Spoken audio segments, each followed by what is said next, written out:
In the words of Bill Belichick, it's on to Northwestern.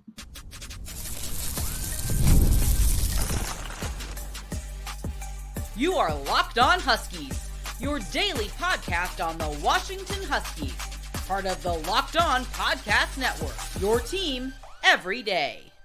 Welcome back into another edition of the Locked On Huskies podcast. I'm Roman Tomashoff. That's Lars Hanson. He's site editor with Athon Sports' Inside the Huskies. I'm the site editor with Huskies Wire. Thank you for making this your first watch or first listen of the day, as we are part of the Locked On Podcast Network, your team every day. And today's episode is brought to you by Game Time. Download the Game Time app, create an account, and use code LOCKEDONCollege for $20 off your first purchase. Lars, we got a really fun show coming up today. We're going to be talking about the defensive side of the ball, where I don't think either you or I are concerned about anything in the scheme or anything like that coming out of the Apple Cup. We'll get there.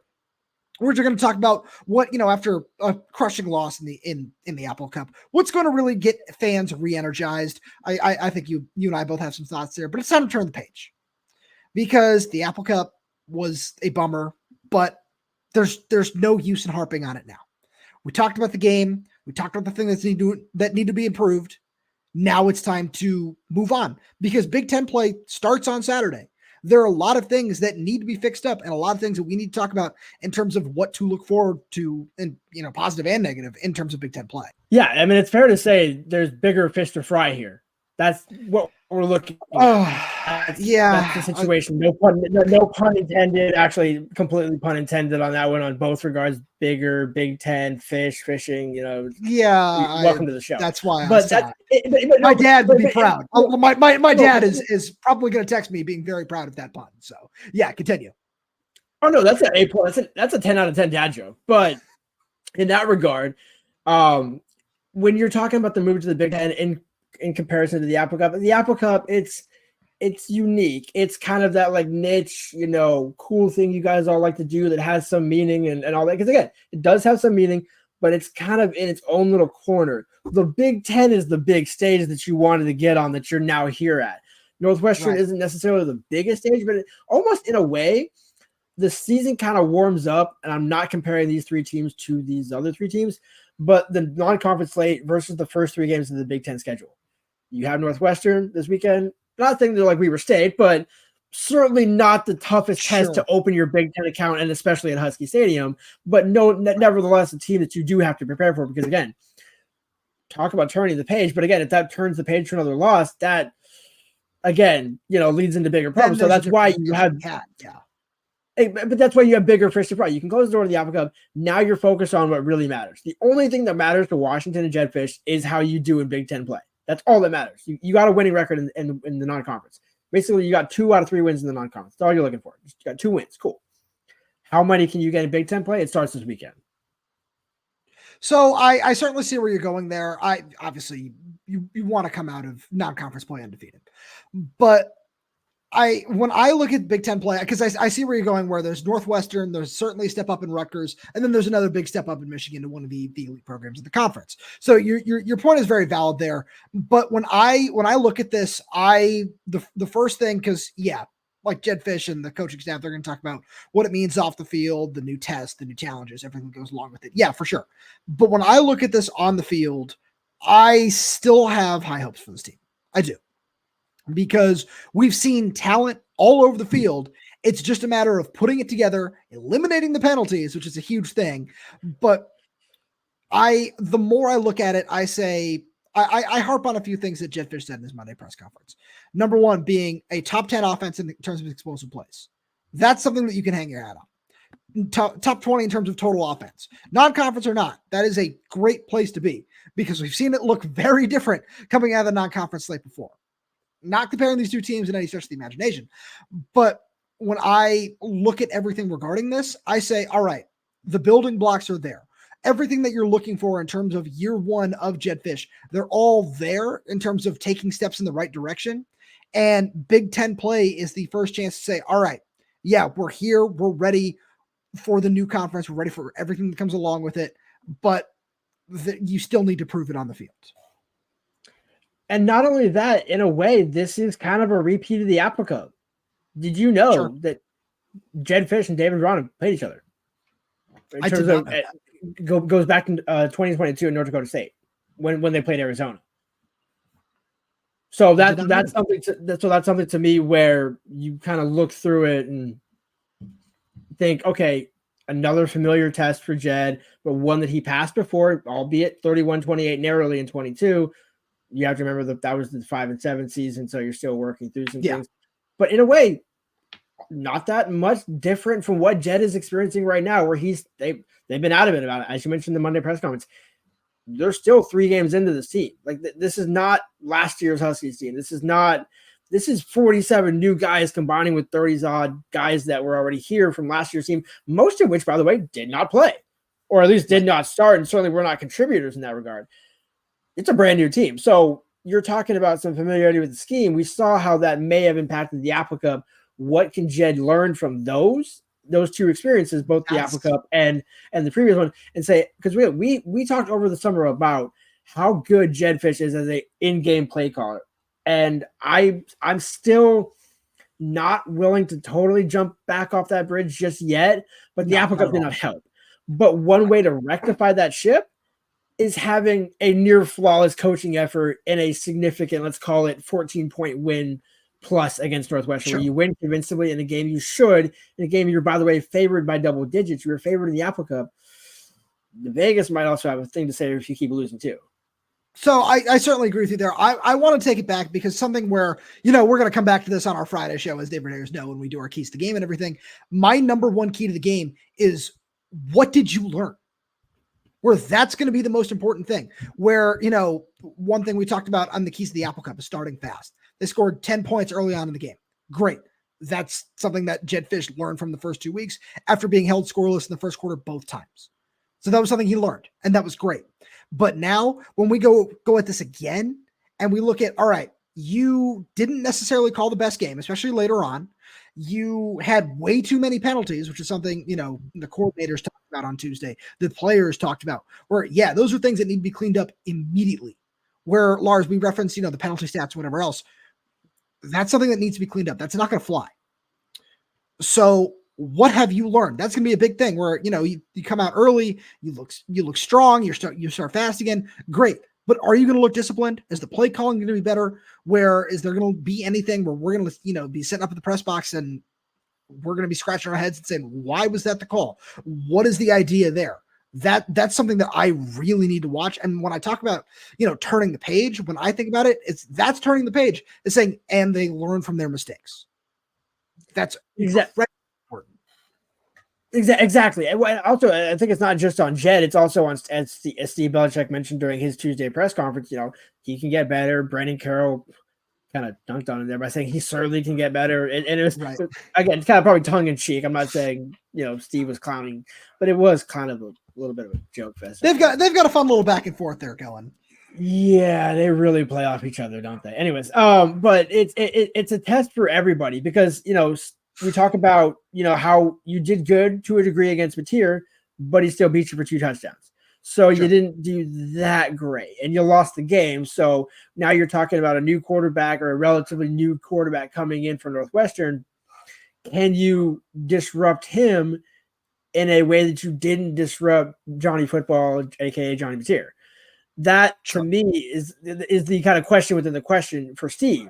Jedd, I love how Jedd took exception to that starting fast question after the game because we scored 10 points in the first 3 drives of the game. I don't know how fast we could. It's we could have started all 3. It's you kind of answered your own question there, Jedd. You could have started 3 for 3. Sure. But the principle is it doesn't feel like it. And also, by the way, that touchdown was the only one you got in the game. So let's see some more of those for an explosive offense. Now, Lars, it feels like the fan base, rightfully so, is pretty demoralized after the Apple Cup loss. What's it going to take to pump some energy back into this fan base? Which we'll get to right after a message from our good friends over at FanDuel. You've heard us talk a lot about FanDuel, America's #1 sportsbook. Well, we have something a little different for you. Now through September 22nd, all FanDuel customers get $5 and get a 3-week free trial of NFL Sunday Ticket from YouTube and YouTube TV. Then with the YouTube TV base plan, you'll be able to watch every regular season Sunday afternoon at a market game. All you need is a Google account and a current form of payment, and you can cancel anytime. Just visit FanDuel.com to download America's #1 sportsbook. And, something that I've been harping on all summer long, on this show in this segment is you need to bet on Paul Skeens for NL Rookie of the Year. There's still time to do that. Go check it out on FanDuel. The guy's got a 2.04 ERA this season. He has been absolutely fantastic, and you need to go check him out over on FanDuel. We've also got a message from our good friends over at Game Time, because Game Time has a new feature called Game Time Picks that makes getting tickets for your favorite live events even easier. Game Time Picks filters out the fluff to show you only incredible deals on great seats, so you don't have to waste time searching through thousands of tickets. One thing I'd like to do if I have a little bit of time later on this week is I'd love to go buy some Mariners tickets to, just wear my Red Sox stuff and root against the New York Yankees, which is something I think we can all agree upon in this world is, just Yankees suck. I feel that would be a fun thing to buy some cheap tickets on Game Time and go chant Yankees suck at T-Mobile Park. I would absolutely love that.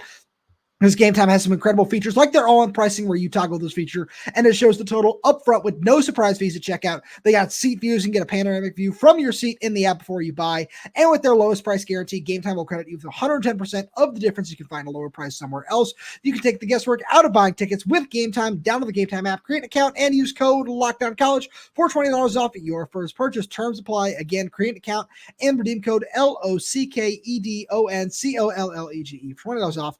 Download Game Time today. What time is it? It's game time.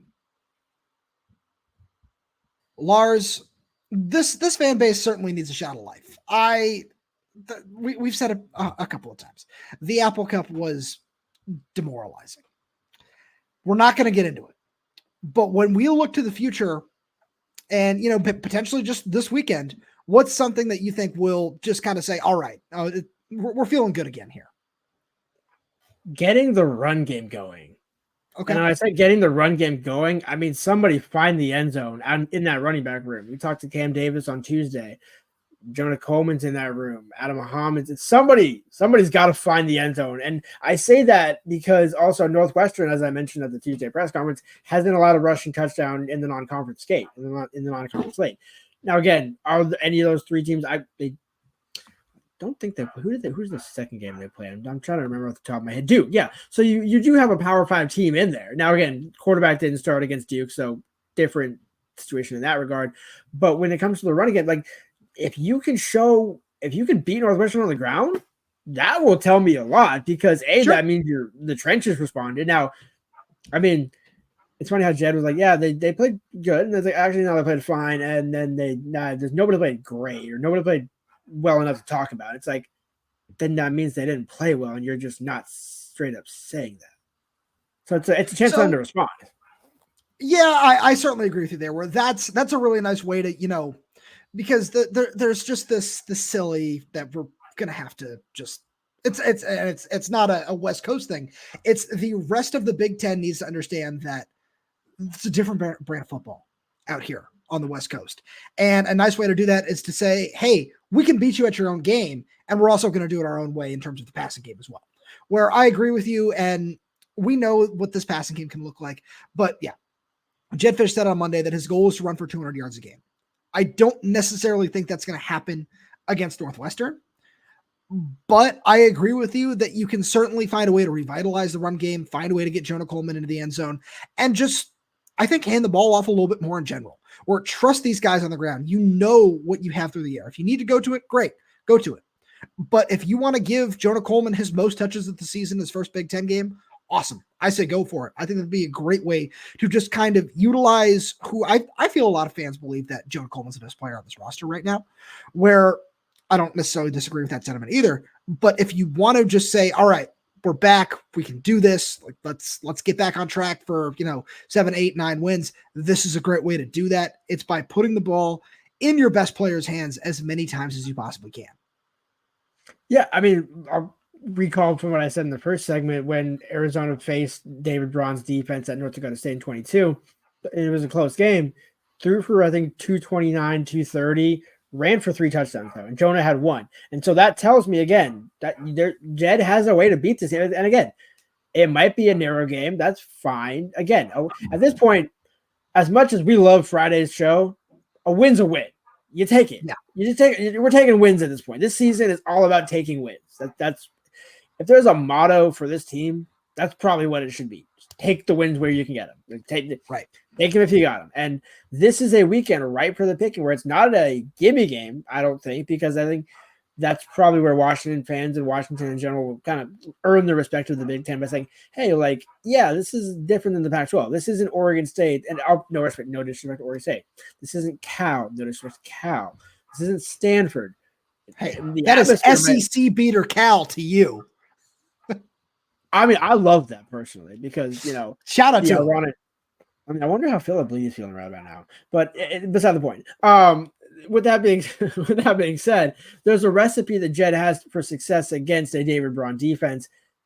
Can he replicate it? Because to his credit, he only beat Dicker once. He's 1-0 against Braun because, again, it's a non-conference game, so you only play him once. Sure. Can you replicate that with, I would presume, better talent? Because, I mean, you have some of the same talent, and I guess it's dealer's choice on whether you want Jane DeLora or Will Rogers. I would probably lean Will Rogers, but I certainly would. But when I look at this game, I want to see it. I have to go back to this from the first segment, just showing that you're willing to learn and adapt. I don't think we're going to get into just what Jedd said in terms of defending the play call during his Monday press conference, but that certainly rubbed a lot of people the wrong way. And I certainly understand their sentiment there as well. But when I look at this, it's all about just showing, all right, yeah, I've made the adjustment. That's not going to happen again. Because we've seen him do it in the past. We talked about the USC game in 2023. We saw him make the adjustment and come out and beat Wazoo 44-6 the week after. So we've seen him do it before. Now it's just saying, all right, do it again. On defense, do it again. Where we're going to get to certainly way more on the defense, but it's just finding ways to improve on both sides of the ball and just saying, yeah, we know we showed you a sloppy, undisciplined team last week. You're not going to see that again. You're going to see a very different brand of Washington football moving forward. In a way, almost to kind of segue and tie everything together at the same point, what's one thing Washington really hasn't done this season? And kind of what used to be the traditional Washington defenses of old, what they were known for? Takeaways. Takeaways and turnovers. I mean, same thing, but picks and turnovers, whatever you want to call it. Yeah, Thaddeus Dixon had one. Prysock may or may not should have had another. Again, stats. The stat book does not show it. I agree with your sentiment. My eyes showed it. That's all I needed. Anyways, that's again in the past, as we said, time to turn the page. But how about turn the page and get some turnovers? Because again, it's not just the Apple Cup; it's kind of everything. Where it's especially when you're playing inferior teams. How did you not get turnovers? How do you not, especially with this Belichick defense, which again is very good. It's a very good defense, right. And you have dudes on this team to do it. Now again, you don't want to have guys trying to make turnovers at risk of getting burnt on a play. You don't want someone trying too hard that they actually get beat. But I don't think this team is at that energy or even close to it. So it would be really nice if maybe, defense gets a pick six. Maybe. Sure. That'd be nice. Maybe Carson Bruno scores scoop and score, for a touchdown. Sure. Like just something to just show because you're right. It is a really solid defense. And again, we're going to get there. We're not concerned about the defense in any way, shape, or form. So just finding ways to improve on it and get better each and every week, which is the message the coordinators gave. Just the big message the whole time they talked was we need to improve on both sides of the ball. We're going to continue to do that each and every week. All right, then show it. Cut the penalties in half. At the very least, cut them in half. Do that. Generate an extra turnover. Score when you generate off those turnovers. There are so many ways that you can show, all right, this is how we're getting better, because I hate to, just to be this plain and simple about it, but the fans aren't stupid. The fans know what's going on. They see it. They know what's going on in front of them. So you have to show them, all right, this is how we're making an active effort to make change. And Lars, I don't think as much change needs to be made defensively as on the offensive side of the ball, because I'm not worried about this defense at all. Which we'll get to right after a message from our friends over at Roy, hey, Husky fans, have you heard about Roy? It stands for Return on You, and it's a new platform that lets you, the fans, get involved in NIL like never before by making contributions directly to your favorite athletes. By supporting players directly, you can help shape rosters, retain talent, and keep your favorite athletes out of the transfer portal. As you all know, NIL has changed the game for athletes, and Roy changes the NIL game for fans with really interesting things like no risk contributions, where fans' contributions are securely held and are only distributed if the athlete makes the decision that aligns with the fan's support. If not, the money is returned to the fan. Download Roy for iOS or Android and enter referral code Locked On, and you'll automatically be entered into a sweepstakes to win $5,000 cash. Visit joinroy.com for additional details. No purchase necessary, void where prohibited. Get the Roy app for iOS or Android and start making an impact on your favorite team. Use referral code Locked On for an opportunity to win $5,000 cash. Visit joinroy.com for more details. No purchase necessary, void where prohibited. Get off the sidelines and into the NIL game with Roy. So, Lars, when I look at this defense, I see a couple of bad plays that led to touchdowns on the John Mateer runs that need to be cleaned up. I'm not making excuses for those plays. I'm not saying, it's a fluke, because bad plays happen. That's part of defense. It's part of football. Those things are going to happen. But when I look at the overall picture of this defense, when I look at how the defense played for, I want to call it 85 to 90% of the Washington State game, I'm still very happy with it. And there are things that need to be cleaned up in terms of, just play style, where Zach Durfee certainly deserves a whole lot more snaps than he got. But when I look at the big picture on defense, especially, as Jedd said, that Carson Bruner is fine. Carson Bruner should play. I'm not worried. I think that this defense is going to be, I don't want to say just fine, because I think it'll be better than that. No, it will be. And I mean, when you look at the trends and everything, they're getting better in the second half. So they make the adjustments that's necessary. And just, it's when it's married with the offense not necessarily scoring as much as we would traditionally think. And that's kind of what the recipe was. If you think about it, the defense didn't have a bad day in theory. You got beat on some plays, sure. And I mean, again, the two atrocious ones with the two Mateer touchdowns, really the 3rd and 21 is kind of the criminal one there. If you're going to press charges, that's the one you press charges on. But if anything, it's okay. What have you gleaned from those? Because you've had a couple of different running quarterbacks now. You had Munoz, right? In week 1, and now Mateer in week 3. You're going into another one in week 4, which, by the way, leads into your stat. The Northwestern quarterback ran for 7 for 62 this past weekend.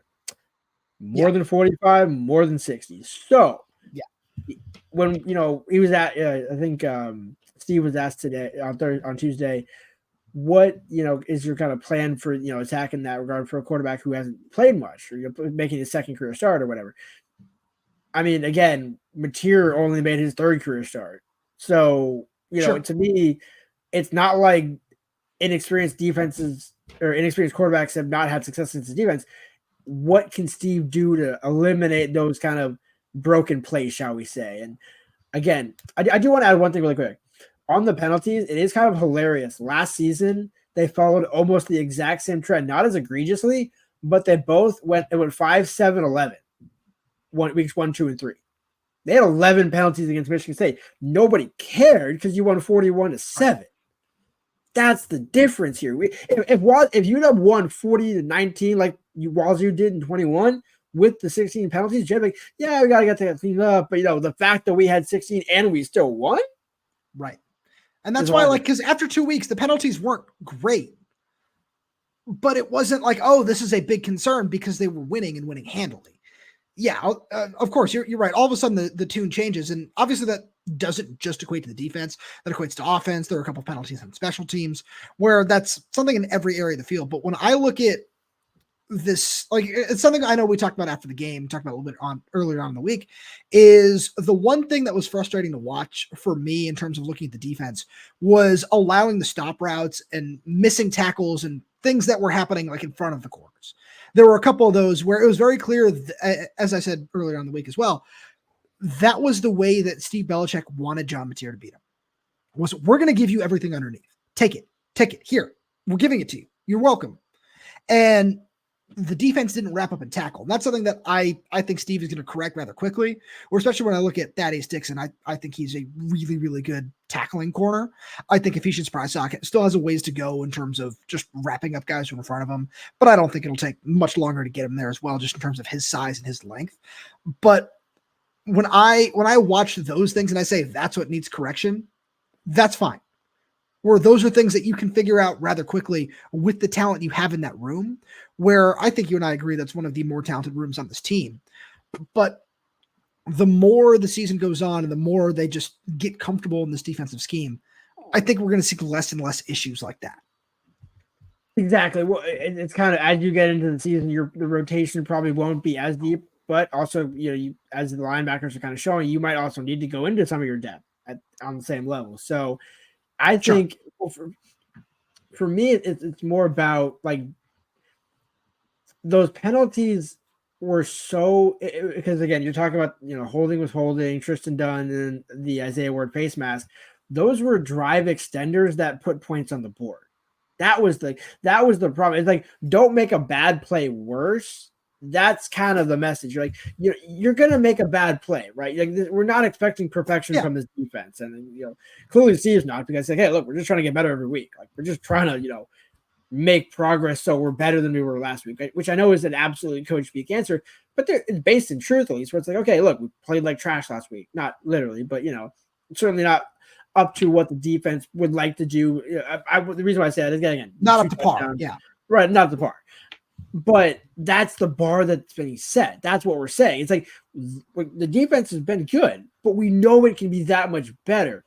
I think Belcher, like, how can you prevent the holding? I really wanted to just shout out, put the boxing gloves back on, let him figure it out. Like, but put the Canberra Shard club back on, something to restrict his hand movement, because I think Dad can still be physical at the point of attack without having to be over aggressive or hold. But again, Dad knows since fall camp, he's got a big target on his back when it comes to penalties. Like, his play style just draws the attention of referees. It's unfortunate, but it documented. Right. And it's something we saw last year. We've seen it a couple times this year, where when he was called for penalties, it was, you and I looked at each other. Yeah, that was certainly a penalty. Where when the last thing I want to say on this is, because we've talked about, the back half of the defense, we haven't talked about the front half, where, I know I opened with talking about more snaps for Zach Durfee. That's something that will certainly change going into Big Ten play. I think that was just more of this is the way, Wazoo wants to play. We're going to have to go lighter, where, I feel that Zach will fit any style of defense and any opponent. But I really like this pass rush, man. There were still, as much as Washington certainly lost the trench battle along the offensive line, I think they still really, really showed a lot along the defensive line, where there was consistently pressure. There were so many times where they did a really, really good job containing John Mateer and forcing him to drop back and drop back and drop back and drop back. And when I watched this pass rush, when I watched Sebastian Valdez, when I watched Javon Parker, Isaiah Ward, Zach Durfee, Deshaun Lynch, Jaden Wayne when he's in there, when I watch all these guys, I just say, yeah, I'm really comfortable with this group, and I think it'll continue to grow. I think it'll continue to learn. And I think as they continue to gel, it could still end up turning into one of the better groups in the Big Ten. And they just flat out got beat. They did, but they still showed flashes time and time again, really on every drive, that said, this is still a really talented group. Yeah, not to correct you. They did get beat. You're right. You're not wrong in that, but they got out coached. It's not for the players on the field. It's the coaches putting the players in those positions. I would say mostly on offense, but just collectively we'll bring the whole coaching staff here together on this one, because to me, it's exactly your point.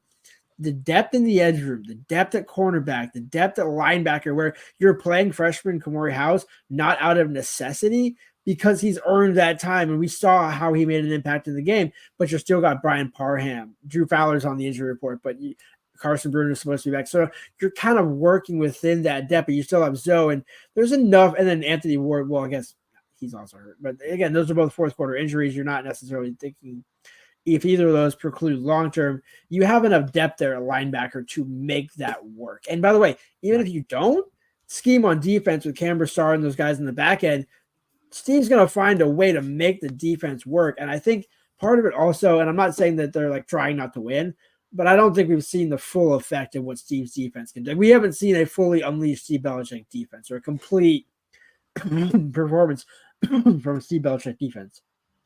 Do you want to do that again? And I could just get it. Yeah. Like, we haven't seen a complete defensive performance from Steve Belichick's led group yet. Sure. Like, the pieces are all there. The pass rush can be there at times. The interior has been there at times, but Elenius wasn't there on Saturday. So again, once you get everyone back and we get to see what it looks like probably maybe this weekend and certainly against Rutgers, then we'll have more of an idea, again, which will check the box of why we're not concerned, because again, we see what could be happening. And by the way, even if plan A doesn't work, plan B, C, D, and E that we ran through in fall camp still exist. So it's not even what could be happening, in my opinion. It's that most of it is. Most of it is there. It's just not fully meshed. That's what I was driving at. Is where it's like it's not fully clicked yet. Like, I'm not saying that Steve is hiding anything. I'm saying we haven't seen the full effect of a Steve Belichick defense. Exactly to your point. Lars, as always, thank you so much for being here. Thank you to all the everydayers tuning in. We really do appreciate your support, and thank you so much for making Locked On Huskies your first listen of the day. Now go check out the Locked On College Football podcast from NIL deals, never-ending conference realignment rumors. Our guy Spencer McLaughlin gets you ready for an exciting season on the gridiron. You can find Locked On College Football down in the description below on YouTube or wherever you listen to your podcast. And with that being said, make sure you subscribe wherever you get your podcast, whether that's YouTube, Spotify, Apple Music, Amazon Music. We're there. We're everywhere. We're updating the channel with new content every single day. So make sure you click that like button, click that little bell so you never miss when we post new video. If you have any questions, comments, concerns, drop them right down below in the comment section. And if you're audio only, please leave us a 5-star review. It does help us out a lot. Thank you so much for tuning in, and we will talk to you on Thursday.